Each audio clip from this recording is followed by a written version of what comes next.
Hello friends, காலையிலே கிளம்பி ஊருக்கு வந்தாச்சு. கொஞ்ச நேரம் சாப்பிட்டு ரெஸ்ட் எடுத்துகிட்டு அப்படியே பக்கத்தில் இருக்கிற குளத்துக்கு போயிட்டோம். நிறைய தாமரைப்பூ, 2 நாள் மழை பெஞ்சதுனால அவ்வளோ சூப்பராக இருந்தது.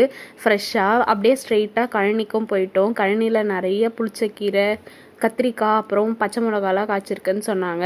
இந்த 2 நாள் மழை பெஞ்சதுக்கு அதுக்கும் அந்த புளிச்சக்கீரை பார்த்திங்கன்னா அவ்வளோ ஃப்ரெஷ்ஷாக இருந்தது. கடைஞ்சோன்னா செம்மையாக இருக்கும் இந்த வெயிலுக்கு.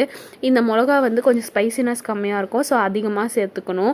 இது மோர் மிளகாக்கும் சூப்பராக இருக்கும். அதனால் கொஞ்சம் பல்க் குவான்டிட்டியில் எடுத்து நம்ம 6 months 1 year கிட்ட ஸ்டோர் பண்ணி சாப்பிட்டோன்னா கர்ட் ரைஸ்க்கெலாம் செம்மையாக இருக்கும். அப்படியே கத்திரிக்காய் செடிக்கு போயிட்டோம். கத்திரிக்காய் செடியில் நல்லா பெரிய பெரிய கத்திரிக்காவும் இருக்கும். உங்களுக்கு வீடியோலேயே நல்லா தெரியும். சூப்பராக இருக்கும் இது காரக்குழம்பு வச்சா. அப்படியே எல்லாத்தையும் அறுத்துட்டு வீட்டுக்கு வந்தாச்சு. வீட்டுக்கு வந்து பார்த்தா மீன்காரர் வந்திருந்தார்.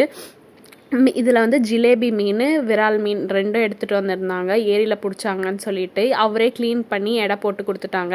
2 கிலோ 500 ரூபான்னு. அப்படியே வர வழியில் டிமார்ட்டில் பர்ச்சேஸ் பண்ணிட்டு